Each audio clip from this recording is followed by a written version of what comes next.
Sting yangi ichimligini tatib ko'ring. Yorqin ta'm va tetiklantiruvchi quvvat, qulay va zamonaviy qadoqda. Sting har lahzani quvvatlang. Tarixiy voqealar haqida Yusafakt qani ketdik. Birinchi Olimpiada o'yinlari qadimgi Yunonistonda bo'lib o'tgan. Buyuk Xitoy devori 2000 yildan ortiq vaqt davomida qurilgan. Iskandar Makedonskiy atigi 10 yil ichida imperiyani barpo etgan. 1928-yilda penitsilin kashf etilgan. Iskandariya kutubxonasi antik davrning eng yirik bilim xazinasi deb hisoblangan. Yuliy Sezar o'zining senatorlari tomonidan o'ldirilgan. 1789-yilda Fransuz inqilobi boshlangan. 1825-yilda Angliyada birinchi temir yo'l qurilgan. Rimdagi Kolizey 50 minggacha tomoshabinni sig'dira olgan. Misrda mumiyolar 3000 yildan ortiq vaqt davomida tayyorlangan. Birinchi qonunlar Hammurapi kodeksida yozib qoldirilgan. 1889-yilda Eyfel minorasi ochilgan.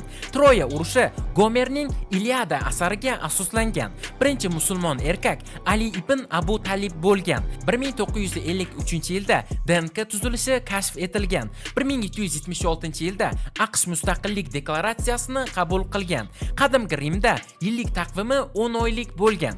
476-yilda G'arbiy Rim imperiyasi qulagan.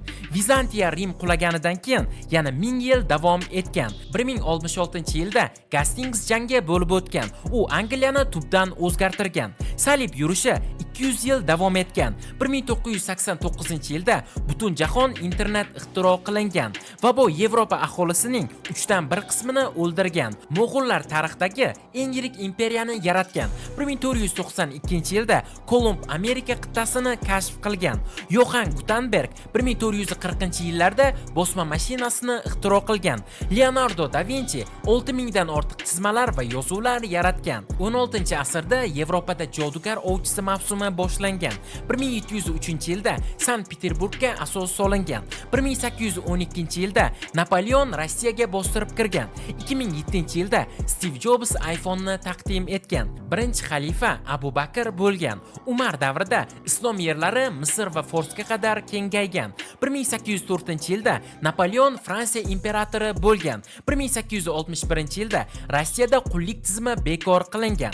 2010-yillarda ijtimoiy tarmoqlar davri boshlangan. Samarqand shahri 2750 yildan beri mavjud. Buxoro Markaziy Osiyoning eng qadimiy shaharlaridan biridir. O'zbekiston hududi qadimgi Sug'diyona davlati tarkibiga kirgan. 1861-yillarda AQSh fuqarolar urushi bo'lib o'tgan. 1867-yilda AQSh Rossiyadan Alyaskani sotib olgan. 1871-yilda Germaniya imperiyasi tashkil etilgan. Xiva Buyuk Ipak yo'lida oazis markazi sifatida vujudga kelgan. O'zbekistonda Afro-Osiyo shahri joylashgan. Shahrisabz Buyuk Sarkarda Amir Temurning tug'ilgan joyidir. Buxoro islom ilm-fani va dinning markaziga aylangan. 1187-yilda Salah ad-Din Quddusni ozod qilgan. Ayubiylar Misr va Suriya ustidan hukmronlik qilgan. 13-asrda Mo'g'ullar islom yerlariga bostirib kirgan. 14-asrda Usmoniylar sulolasi paydo bo'lgan. Usmoniylar Makka va Madinani boshqargan. Usmoniylar imperiyasi 1924-yilgacha mavjud bo'lgan. 2019-yilda COVID-19 pandemiyasi boshlangan. 1896-yilda birinchi zamonaviy Olimpiya o'yinlari o'tkazilgan. 1900-yilda ommaviy texnologiyalar asri boshlangan. Imom al-Buxoriy eng buyuk islom olimlaridan biri hisoblanadi. Samanidlar davri ilm-fan va madaniyatning oltin davri bo'lgan. 11-asrda Xorazmda buyuk matematik va astronom Al-Xorazmiy yashagan. Algoritm so'zi Al-Xorazmiy ismidan kelib chiqqan. 1917-yilda Rossiyada Oktyabr inqilobi sodir bo'lgan. 1939-yilda Ikkinchi jahon urushi boshlangan. 1941-yilda Germaniya SSRga hujum qilgan. 1949-yilda NATO tashkil etilgan. Afrikada islom savdo orqali tarqalgan. Islom Indoneziyada 13-14-asrlarda tarqagan. Akbar Umar imperatori dinlarni birlashtirishga harakat qilgan. 13-asrda O'zbekiston Chingizxon tomonidan zabt etilgan. Ko'plab shaharlar, jumladan Buxoro va Samarqand vayron qilingan. Amir Temur poytaxtni Samarqandda barpo etgan. U 14-asrning eng yirik imperiyalaridan birini yaratgan. Samarqandda ulug'vor masjidlar va maqbaralar qurilgan. 1961-yilda Gagarin kosmosga uchgan. 1963-yilda John Kennedyga suiqasd qilingan. 1991-yilda SSR qulagan. Eng qisqa urush 38 daqiqa davom etgan. Eng uzoq urush 100 yillik urush. U 116 yil davom etgan. Buyuk inqiroz qariyb 10 yil davom etgan. Sovuq urush 45 yil davom etgan. Eng vayronkor urush Ikkinchi jahon urushi 70 milliondan ortiq qurbon bo'lgan. Do'stlar, siz ham YouTube'da o'z kanalingiz bo'lishini xohlaysizmi? Lekin nimadan boshlashni bilmaysizmi? Hozir ko'pchilik shunday xatoga yo'l qo'yadi. YouTube kanalni o'zi ochadi, noto'g'ri nom tanlaydi, dizayn va so'zlamalarni xato qiladi va natijada bunday kanal hech qachon rivojlanmaydi.